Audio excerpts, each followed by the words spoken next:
How to add a thumbnail to a YouTube video on iPhone. To get started, first of all go ahead and open up the YouTube application on your phone. As you can see, you are now in the YouTube homepage. On this page, go to the bottom panel and tap on the plus icon in the middle.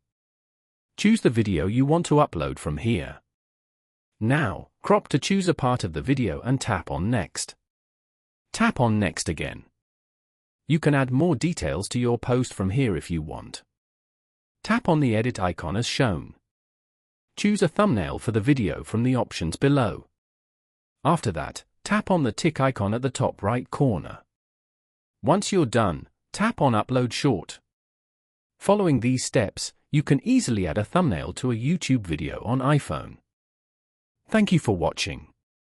Please leave a like if this tutorial helped you, or leave a comment below if you have any questions related to the video.